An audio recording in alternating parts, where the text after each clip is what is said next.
The Seven Silly Eaters by Mary Ann Hoberman. Illustrated by Marla Frazee. Not so long ago, they say, a mother lived just like today. Mrs. Peters was her name. Her little boy was named the same. Now Peter was a perfect son in every way except for one. When Peter was just 1 year old, he did not like his milk served cold. He did not like his milk served hot. He liked it warm, and he would not drink it if he was not sure it was the proper temperature. But Mrs. Peters did not mind. She was a mother sweet and kind, and when his milk spilled on the floor, she patiently prepared some more. She'd take the bottle from the shelf and chuckle softly to herself. What a silly sort of eater is my darling baby Peter. When Peter had not yet turned 2, another baby, sweet and new, was born. Dear Lucy, small and fair, with big blue eyes and curly hair. But long before this child was grown, she had opinions of her own, of what she'd eat and what she'd not. She hated milk, both cold and hot, and warm was worst of all. Instead, whenever Lucy dear was fed, she bellowed for pink lemonade, not from a can. Oh no, homemade.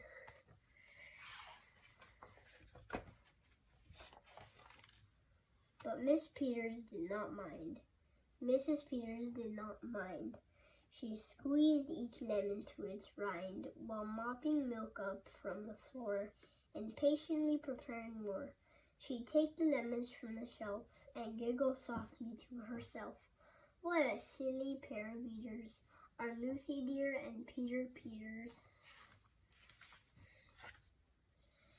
Now Lucy grew and Peter grew, till he was 3 and she was 2, and who was 1? Why, little Jack, with eyes so brown and hair so black, a happy baby, never cross, but all he'd eat was applesauce.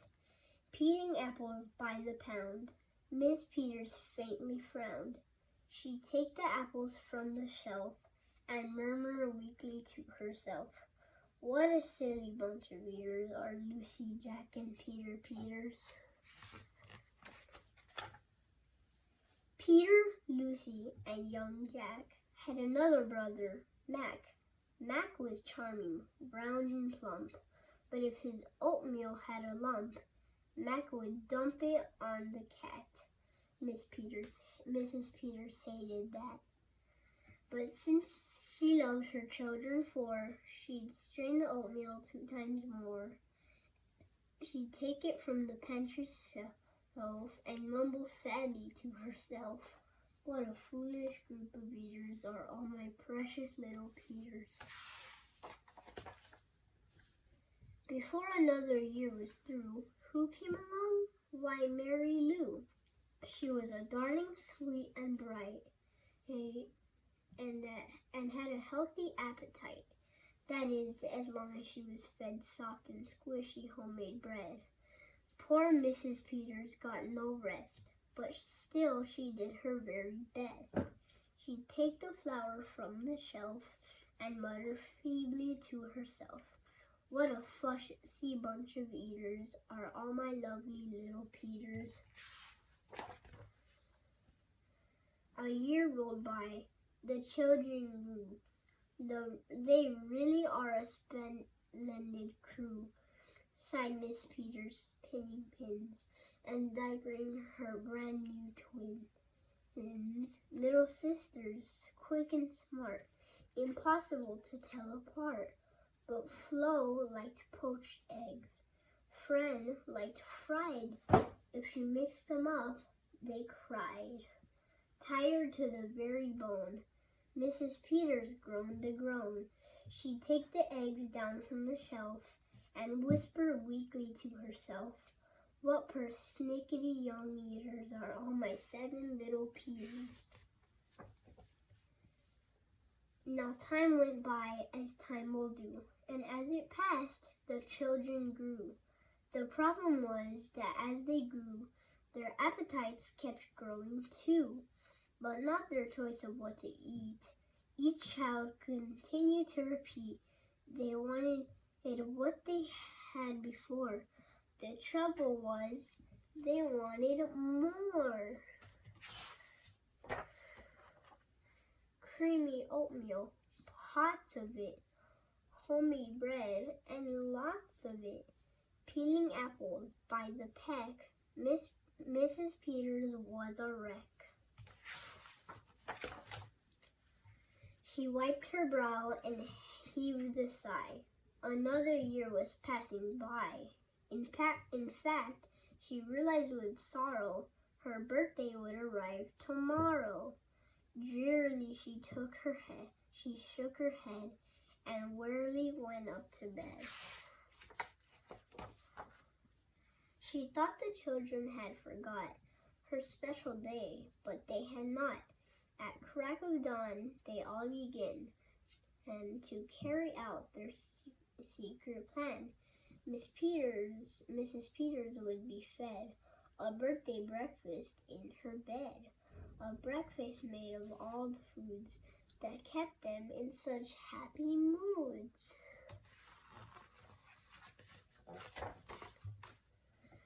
So while their weary mother slept, down the stairs the children crept, and from the cupboards and the shelves, happily they helped themselves.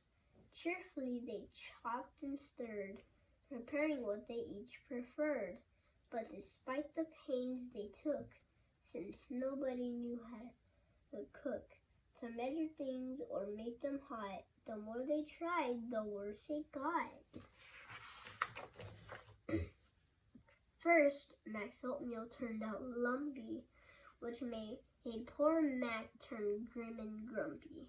In fact, the lumps got him so cross, he dumped them in Jack's applesauce. This bothered Jack so much he threw it in the dough of Mary Lou, who tossed the mishmash that made straight into Lucy's lemonade.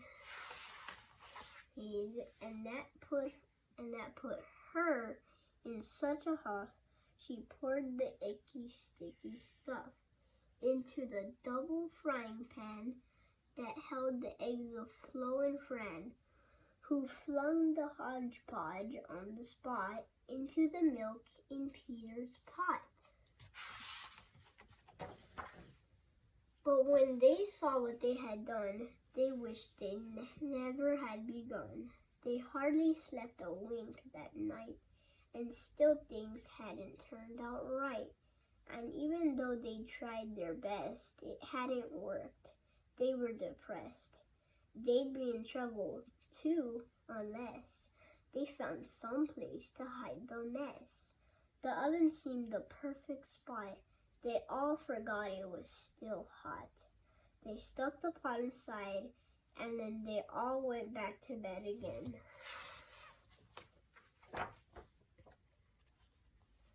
The clock struck 6, but on they slept. Meanwhile, their mother softly stepped down to the kitchen, smelled a smell. What could it be? She could not tell. It smelled so good. She sniffed some more and opened up the oven door. She woke the children with her cries. They all came in running in surprise. And in the kitchen, what they found was Mrs. Peters dancing around. And in the oven, no mistake, a pink and plum perfect cake. And as their mother danced with glee, she cried, "A birthday cake for me? A birthday cake still piping hot? To think I thought that you forgot. Now tell me please, how did you make this pink and plum and perfect cake? so high and light as smooth as silk. It's smooth as silk from all my milk, said Peter. Lucy said, it's pink from all my lemonade, I think. And from my apples, added Jack.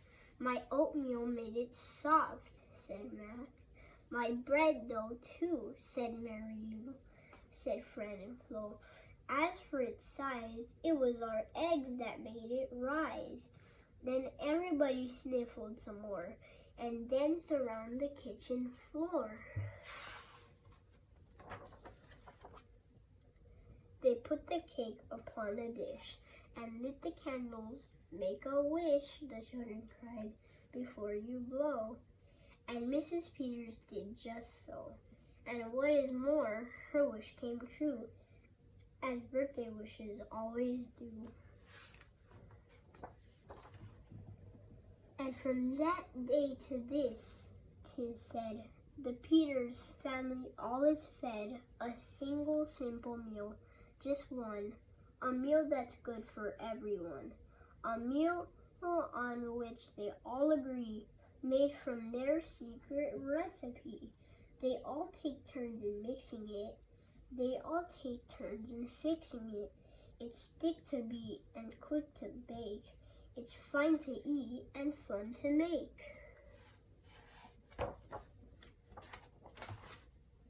It's Mrs. Peters' birthday cake. The end.